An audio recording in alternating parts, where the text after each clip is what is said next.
My name is Elise. I'm 34, and this morning, I got a text from my father that said, "We've all agreed, stay out of the family now." I stared at it for so long the screen dimmed, then went black. I didn't cry. I didn't even get angry. I just typed understood. Then I set my phone face down on the kitchen counter and made coffee like it was any other Thursday. But it wasn't. It was the day I realized I don't belong anywhere. Not in my family. Not even in my own relationship. I used to feel anchored in two places, my mother's garden in June and in bed next to Caleb, curled into his side like I was born to fit there.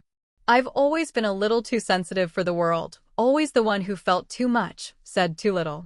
But Caleb used to be the one place I could put down the armor. He knew how to touch me with this kind of quiet reverence, like I was a secret worth keeping. We had this electricity that wasn't just about sex, though that part was good too. It was safety. A look across a crowded room. A hand brushing mine under the table. That warm press of his body against my back before I was fully awake. Now, I flinch when he touches me. And I don't know when that started. Maybe it was the night he kissed me goodnight and didn't notice I was crying. I had my face turned into the pillow, tears soaking the case, and his lips just brushed my temple before he rolled over and turned off the light. He didn't ask. He didn't see. Or maybe it was the way his hand found my hip one morning, urgent and half asleep, but when I turned toward him, willing, maybe even hopeful, he mumbled, "No, never mind," and pulled away. Like I'd misread something. That moment sat in my chest like wet cement. We still sleep in the same bed. We still share a Google Calendar and argue about groceries. He still texts me when he's running late. He still kisses me goodbye before work, but sometimes it's more like he's kissing the air near my cheek. I don't think he's cheating. I don't think he's fallen out of love. I think we're both just exhausted by each other. And that might be worse. It's the kind of slow, invisible erosion you don't notice until you're both standing ankle-deep in dust, wondering where the floor went. We used to have these long conversations in bed about books, about the future, about how much we hated our exes. Now we watch TV until one of us falls asleep. Mostly him. Last weekend, he held my hand in the car. He reached for it without looking, like he used to. I should have been happy. Instead, I felt my whole body tense, like I was bracing for something. Like I didn't know what it meant anymore. I feel crazy even saying that out loud. I've tried to bring it up gently, that something feels off. He always says the same thing, "We're just stressed. You're overthinking." And I want to believe him, but I also know what it feels like to be desired. To be seen. I know what it feels like to be held for the sake of it, not because it's been a few days and it's starting to feel like a chore. I miss my old life. And I miss the version of me that lived in it. The one who felt soft and open. The one who didn't apologize every time she needed something. The one who didn't need a permission slip to cry. When I got that text from my dad, I didn't even feel surprised. That's how far things have come. They've never liked Caleb. They thought he took me away. And maybe he did, but not in the way they mean. He was my lifeboat out of a house that only loved me when I performed. When I agreed. When I kept the peace at all costs. But now I'm not sure if I jumped into a lifeboat or just another sinking ship. The exact moment I knew something had changed? It was last month. I'd had a nightmare, something stupid about my mom locking me out of the house, and I woke up shaking. I reached for Caleb, needing that grounding warmth of his body, the comfort that used to be automatic. He groaned, pulled the covers tighter, and muttered, "Jesus, Elise, again?" Then turned away from me. He used to hold me when I twitched in my sleep. He used to wake up if I cried. I lay there in the dark, so still I could hear my own heart beating, and I knew something had gone quiet between us. Something essential. And once it goes quiet like that, you start to wonder if it was ever real at all. Caleb's a paramedic. That's important to know, not just because it explains the hours, or the blood on his scrubs sometimes, or why he keeps his phone on loud even when we're sleeping. It's because everything in his life is triaged. Emergencies first. Bleeding first. Broken bones before broken hearts. And I get it. I do.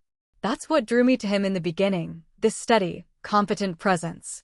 The way he could walk into chaos and not flinch. But what happens when I'm the thing that's bleeding and he can't see it? Last night we had dinner late, pasta, barely warm, both of us too tired to talk. He came home after a double shift, smelling like antiseptic and exhaustion, and wrapped his arms around me from behind while I was stirring the sauce. He kissed the side of my neck, just below my ear, right where he knows it makes me melt. Or used to. Missed you, he mumbled into my skin. I nodded, but I didn't say it back. Not because I didn't miss him, I did, but because something about the way he touched me felt, not fake exactly. Just practiced. Like he was going through the motions of being a man who loves his girlfriend, hoping that would be enough to shut down whatever was flickering behind my eyes. He slid his hands down my waist. I stiffened, just slightly. Enough for him to notice. He stepped back. You're mad, he said flatly. No, I lied. I was tired. I was unraveling. I was so lonely I wanted to scream. But I wasn't mad. You always do that lately, he muttered, heading for the fridge. Pull away like I'm hurting you. I turned off the stove and stared at the tile. I don't mean to. But you do. We didn't talk much after that. We ate on the couch, a muted sitcom playing between us. At one point he leaned in, trying to kiss me again, and I let him. But I didn't kiss back. It wasn't that I didn't want to. I just couldn't. Not when we hadn't had a real conversation in weeks. Not when he hadn't asked me how I was doing since that text from my dad, which he saw, by the way. He glanced over at my phone when it buzzed. Saw the name. Saw the message. Said nothing. Maybe he thought that by touching me, he was offering comfort. But I needed words. I needed space to fall apart. I needed to be held emotionally, not just physically. That's the misunderstanding, I think. Caleb grew up in a house where nobody said anything unless it was necessary. Where hugs meant everything was fine and silence was peace. I grew up in a house where silence was punishment and hugs only came after fights if you apologized first. We come from different countries, even though we speak the same language. Sometimes I wonder if love languages are just ways of covering up emotional illiteracy. He touches me and thinks that's enough. I sit quietly, hoping he'll notice the silence and dig deeper, but he never does. We both think we're trying. We both feel unappreciated. This morning, he brought me coffee in bed. I'd barely slept. My body was buzzing with anxiety, my brain spinning with a million unspoken things. But I smiled and took the mug. He kissed my forehead. Heading in. Love you. I swallowed hard. Drive safe. He waited a beat. When I didn't say it back, he gave a tight nod and left. As soon as I heard the door close, I let the smile drop. My hands were shaking. I set the coffee down and buried my face in the pillow. I keep asking myself, when did we stop talking? I don't mean logistics. We still discuss laundry and bills and when to walk the dog. I mean really talking. About who we're becoming. About what hurts. About what we miss. The other day I told him I'd been feeling off and he said, yeah, you've seemed distant. Like I was a stranger he'd been assigned to observe, not the woman he's lived with for 4 years. I want to believe that he loves me. I think he does, in the only way he knows how. But I'm starting to think we're speaking through fog, hands groping for each other in the dark, always missing. It's not the sex that's missing. It's the intimacy that made it feel like more than skin. The way he used to look at me like I was something rare, something real. Now it's like he's trying to fix me without understanding what's broken. And I'm so tired of being the only one who notices the cracks. It started with a butt slap. Just a lazy, offhand one, the kind Caleb's always done. We were cleaning out the fridge on Sunday morning, tossing Tupperware and overdue condiments. I was bent over, reaching for something in the back, and smack. His palm landed on me like it always had. I flinched. Not violently. Just a stiffening, like my body wasn't ready to be touched, especially not like that. He laughed a little, not noticing. Still got it. I straightened slowly, gripping the fridge door. My back was to him. Can you not? There was a beat of silence. What? Just don't, okay? His voice went flat. Jesus. Sorry. I turned to face him. It's not that big of a deal, Caleb. You literally just snapped at me. I didn't snap, I started, then stopped. Because I had. Or it felt like I had. I was always caught between wanting to be honest and wanting not to start a fight. He dropped the garbage bag onto the kitchen floor. I'm trying here, Elise. I make coffee, I clean, I touch you. That's not the kind of touching I need, I said, louder than I meant to.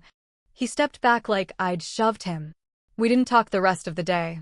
We moved around each other like furniture, polite, quiet, functional. Later that night, he climbed into bed behind me and spooned me like he always did, like muscle memory. His arm wrapped around my waist. I felt his breath on my neck. And I hated that it felt good, because it also felt false. I lay there, still as a statue, trying to figure out if I should pretend to be asleep or lean into it. He pressed a kiss to the back of my shoulder. His hand moved slowly over my hip. I waited for the feeling to rise, the old one, the one that used to turn me warm and liquid. But it didn't come. Instead, I felt this dull panic. Like I was being asked a question I didn't know how to answer. His hand slid under my shirt. I turned onto my back gently. Caleb, he stopped, hovering over me. I didn't say anything else. He looked down at me for a long moment, then kissed me soft, tentative. I let him. Our lips touched, and I counted the seconds. 1, 2, 3. I felt nothing.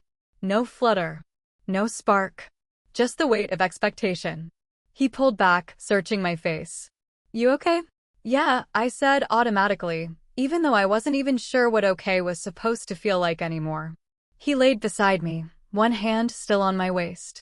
You don't want to, he asked quietly. And the worst part? I did. Or at least I wanted to want to. But all I could think about was the way he hadn't asked me about the text from my dad. The way I'd been floating for days, lost in my own head, and he hadn't reached for that part of me. Just this one. I turned toward the ceiling, blinked in the dark. I'm just tired. He didn't say anything for a while. Then he rolled onto his side, away from me. We didn't touch again the rest of the night. And as I lay there, staring at the tiny cracks in the plaster above our bed, a single thought echoed through my head, quiet and sharp. It happened over pad thai. We were sitting at our usual corner table at Lang's, this tiny type place tucked between a laundromat and a vape shop, where we used to split mango sticky rice and make each other laugh so hard we had to fake coughs. We hadn't been in months. Caleb suggested it like a peace offering. Let's get out of the house, he'd said. Just you and me. No pressure. Just us. I said yes because I wanted to believe that version of us still existed. We sat by the window. He looked tired but earnest, like someone trying to pass a test they didn't study for. His hand brushed mine on the table. I didn't pull away, but I didn't hold on either. We ordered the usual, his green curry, my noodles, spring rolls to share. He asked about my job, and I told him about a coworker's dog vomiting on someone's laptop. We both laughed, briefly, and for a second I felt this flicker of who we used to be. Then he said, Hey, I've been thinking. Maybe we should take a weekend trip. Just us. No distractions. And I don't know what snapped in me, but suddenly I was staring at him like he'd suggested we go skydiving without parachutes. A weekend trip? I repeated. Yeah, he said, smiling like this was a romantic gesture. You've been down. We've been off. I thought maybe it'd help. Help what exactly? My voice was sharper than I meant it to be. His brows pulled together. Us. Help us reconnect. I let out a quiet laugh, but it wasn't funny. So the solution to everything is a weekend in the mountains? Elise, no, seriously, I said, my voice shaking now. You think hiking and overpriced cabin wine is going to fix what's broken? He glanced around. People were starting to notice. Can we not do this here? Why not? I said louder. We don't talk at home. Might as well do it somewhere. Elise. His voice had that warning edge now, low and tight. You're making a scene. And that was it. The dam cracked. You don't get to call it a scene when I'm finally saying something, I snapped. You ignore everything real, Caleb. You gloss over it with food and sex and coffee and little gestures like that's love. But I'm drowning and you're offering me a drink. He went silent. The whole restaurant felt like it went silent. I was crying now, hot, humiliated tears I couldn't stop.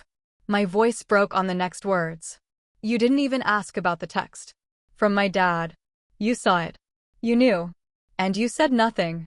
He stared at me stunned. I didn't know what to say. That's always your excuse, I said. You don't know what to say, so you don't say anything. You just touch me like that's going to fix it. Like your hands are magic, and I'm just supposed to melt and forget everything. I was trying, he said, voice rising. I've been trying. You're the one who's shut down, Elise. You won't let me in. Because you only knock when you want something. We sat there, breathing hard, the food growing cold between us. I was fully crying now, wiping tears with a napkin that tore in my hands. The couple at the next table was pretending not to listen, too politely. He didn't reach for me. Not this time. After a while, he stood. I'm going to wait in the car. He dropped some cash on the table and walked out. I sat there alone, surrounded by the remains of a dinner that was supposed to save us. I felt raw, hollow, exposed. I hadn't meant for it to come out like that. Not here. Not like that. But something in me had been festering. Quietly. Slowly. And it finally boiled over. The waitress brought the check, even though it was already paid. She gave me a small, sympathetic smile, like I'd just been dumped on prom night. I whispered, "Thank you," and left without meeting her eyes. In the car, we didn't speak. The silence wasn't comfortable or forgiving. It was dense. Walled. Thick with all the things we didn't know how to say. At home, we got ready for bed in separate rooms. When I finally crawled under the covers, I stared at the ceiling again, waiting for the crack to become a canyon. Guilt rolled over me like nausea. I hated that I'd caused a scene. I hated that I felt better, and worse, for finally saying what was on my mind.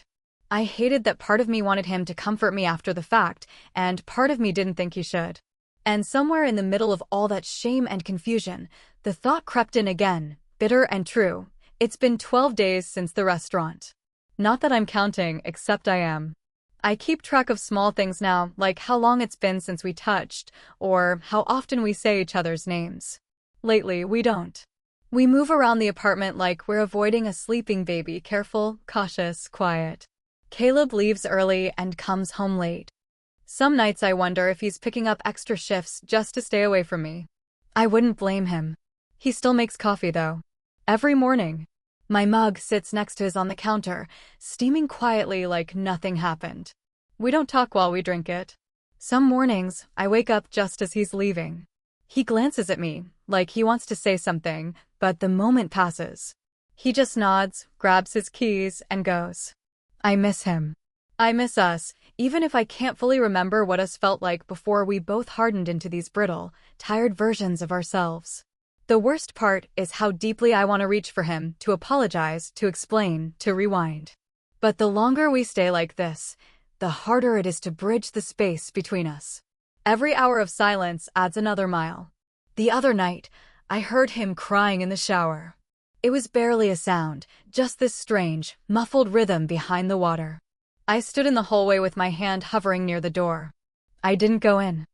I told myself he deserved privacy. That he might not want me to see him like that. But the truth is, I was scared. Scared that if I opened that door, I wouldn't know how to hold him. Scared he'd turn away. Scared he wouldn't turn away, that he'd fall into my arms, and I'd have to figure out what to do with all that pain. I saw the towel he left on the floor afterward. It was damp and twisted, like something wrung out too hard. He hasn't touched me since the restaurant. Not in any way. Not even the accidental brush of arms in the kitchen or his usual hand on the small of my back when we're walking through a crowd. It's like he's afraid now. Like the rules have changed, and he doesn't know what's allowed anymore. And I get it. I really do. I lashed out, and I did it in public. I humiliated him. But what haunts me more is the look on his face that night. Not anger, not exactly. It was something else. Something quieter. Hurt. That kind of hurt that comes when someone you trust confirms the thing you were secretly afraid of. Sometimes I catch him watching me when he thinks I'm not looking. His eyes look tired, but not just from lack of sleep. It's like he's waiting for a verdict. Waiting to see if I'm still in this, or already halfway out the door. And the worst part is, I don't even know the answer. I walk past our photos, smiling at weddings, holding drinks at rooftop parties, kissing each other's sunburned cheeks in Charleston, and I don't recognize those people. I don't remember what it felt like to laugh like that with him, with my body leaning fully into his, like it was the most natural thing in the world. I lie awake some nights wondering, did I ruin this? Or did it fall apart so slowly I just happened to notice first? He's not the villain. He never was. He's the man who sat beside me in an ER waiting room when I thought I might be miscarrying, even though it turned out to be a false alarm. He held my hand the whole time and didn't let go until I fell asleep that night.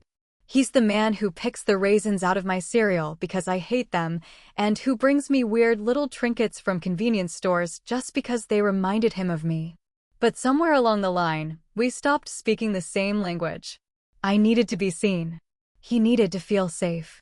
And we both kept missing the other signals, like radio static we couldn't tune out. I miss being chosen. I miss being the person he looked at with soft eyes and a crooked smile. I miss being touched without fear, without calculation, just desire and familiarity and love. Tonight, I found the message from my dad again. I'd never deleted it. Just left it there, like a bruise under the surface. We've all agreed, stay out of the family now. And I realized something I hadn't before. Caleb was my family. Or he used to be. He was the place I ran to when everything else felt like rejection. Now I feel like I'm standing on a ledge, unsure if I'm supposed to leap back toward him or walk away before I fall completely. I don't want to leave. But I don't know how to stay if this is all we are now, two people afraid of each other's pain. Tonight, I'm going to ask him if we can talk. Really talk. No more sidestepping. No more pretending. I don't know what will come of it. But I need to know if we're still something worth fighting for. Because the silence is louder than any fight we've ever had. I found him on the balcony after dinner. He was sitting in one of the cheap folding chairs we'd meant to replace 2 summers ago, wrapped in an old hoodie, eyes fixed on the street below like it held some kind of answer. I made tea, I said softly, holding out a mug. He took it without looking at me. Thanks. I stood there a moment too long, then sat in the other chair. We both sipped in silence. The city hummed beneath us, cars, music, someone arguing 2 floors down. Normal life, happening all around while ours paused, waiting to be chosen or abandoned. Finally, I spoke. I'm sorry, I said. For what I said at the restaurant. For how I said it. He nodded, but kept his gaze on the street. You weren't wrong. I was cruel. You were honest, he said. Maybe more honest than I've been in a long time. That hurt more than I expected. I looked down at my hands, gripping the mug like it might keep me tethered. We stopped talking, Caleb. I stopped asking. You stopped noticing. I noticed, he said quietly. I just didn't know what to do about it. You were so far away. I thought if I touched you, maybe I could pull you back. I swallowed hard. But I needed you to see me. I know, he said, finally looking at me. I know that now. His face was soft in the city light, tired but clear. Not angry. Not defensive. Just sad. I kept thinking, he went on, if I could just make you feel good again, physically, you'd come back to me. But I wasn't listening. Not really. I didn't know how to explain what I needed, I admitted. I just kept pulling away and hoping you'd ask. And when you didn't, we both fell quiet. The mug warmed my fingers, but not my chest. Do you think, I asked finally, we broke this past the point of fixing? He didn't answer right away. He looked up, as if the answer might be somewhere in the skyline. I think we broke it slowly, he said. And neither of us wanted to admit it. A tear slipped down my cheek. I wiped it quickly, hoping he didn't notice. He did. I still love you, I said. That hasn't changed. I love you too, he said. But I don't know if that's enough anymore. Those words, quiet, measured, true, were the kindest cruelty I'd ever received. We didn't yell. We didn't argue. We didn't say, maybe we just need more time. We just sat there, sipping tea on a Tuesday night, quietly acknowledging that we had come to the end. He set his mug down and reached for my hand. His fingers curled around mine, familiar, warm, steady. I gripped them back, maybe tighter than I should have. I don't regret us, I whispered. He leaned in and kissed my forehead. It was soft. Reverent. Final. Neither of us cried, not fully. It was like the grief had already passed through us in small waves these past few months. This was just the end of the storm, the part where you step outside and assess the damage. That night, he slept on the couch, without me asking. I watched him from the hallway. Curled on his side, blanket pulled high, his face slack in sleep. He looked younger. Or maybe just emptied out. I stood there too long. Not to say something, there was nothing left to say, but just to look. Just to remember. In the morning, we shared one last cup of coffee. We didn't talk about logistics. Not yet. That would come later, boxes, leases, whatever came after this. But in that moment, it was just two people who had loved each other deeply and simply ran out of ways to show it. As he left for work, he paused in the doorway. His eyes met mine, and there was no bitterness. Just tenderness and exhaustion. Take care of yourself, okay? I nodded. You too. Then he left. I stood in the middle of the kitchen, mug in hand, heart half full and half hollow, and finally replied to the message from my dad again. You were right, I typed. I don't have a family anymore. Then I stared at the blinking cursor for a moment before adding, but I'm going to build one someday. One that doesn't shut people out when they're hurting. I hit send. Then I sat down at the table alone and let myself cry, not because I regretted loving him, but because I had. And sometimes love ends quietly, even when you still have some left. You ever realize you were starving only after someone stopped feeding you? That's what it felt like. Not just with Caleb, with everything. My family. My childhood. My idea of love. I didn't grow up learning how to ask for what I needed. I grew up learning how to take up less space. Be agreeable. Be the peacekeeper. Be grateful for scraps and pretend they were meals. So when I met someone like Caleb, who didn't yell, who didn't leave, who kissed me in the middle of the grocery store, I thought, this is it. This is what love looks like. And for a while, it was. But the thing about need is, it doesn't go away just because you stop voicing it. It builds. Quietly. Like moss under the surface of everything. And if you don't speak it aloud, it will find other ways to show up. Distance. Bitterness. That aching feeling in your chest when someone touches you and it feels more like a question than an answer. I used to think sex was the barometer. That if the desire was still there, the love was still real. But what I've learned the hard way is that sometimes your body can go through all the motions and still feel completely untouched. Desire without emotional intimacy is like singing a song in a language you don't understand. The melody might be beautiful, but the meaning gets lost. I spent so long trying to decode his love. Caleb's hands, his gestures, the coffee, the casual touches, they were his way of showing up. I know that now. But I needed something different. I needed presence. Curiosity. The courage to sit with my pain without fixing it. Without offering his body as a shortcut to closeness. That wasn't his fault. And it wasn't mine either. We just got tired. We got scared. And we didn't know how to say, this hurts and I don't know how to fix it, but I want to try. Instead, we waited. We each waited for the other to change, to soften, to make the first move. We waited until waiting became the relationship. You know, the night he left, I thought I'd feel relief. I thought, finally, an answer. But what I felt was stillness. The kind that forces you to face yourself without distraction.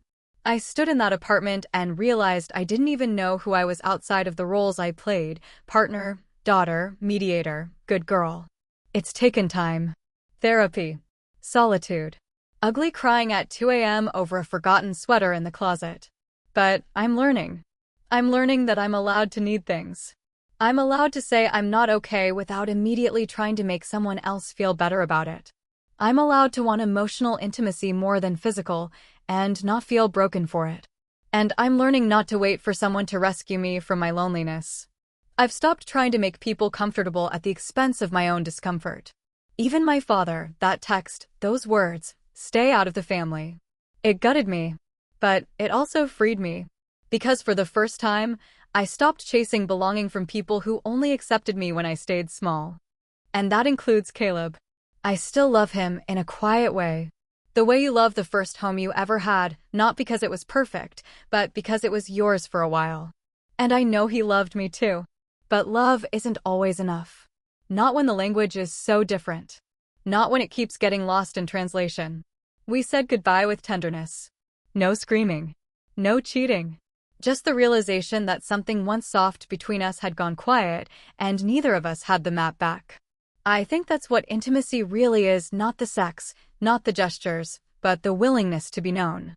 To sit in the dark with someone and say, "Here I am, messy and afraid. Can you still love me like this?" And if the answer is no or silence, then you walk away. Not because you failed, but because you finally understood what you deserve. So, yeah, that's what happened. My dad said, "Stay out of the family." Caleb and I drifted until the space between us became a wall we couldn't climb. And for the first time in my life, I didn't beg to be let back in. I chose myself. And it's quiet here. Sometimes it's lonely, but it's mine. And I'm learning that's where love has to start, not in someone else's arms or in the reflection of their desire, but in your own willingness to stand still, to speak the truth, and to say, "I am worthy of more than silence." Even if no one is listening yet.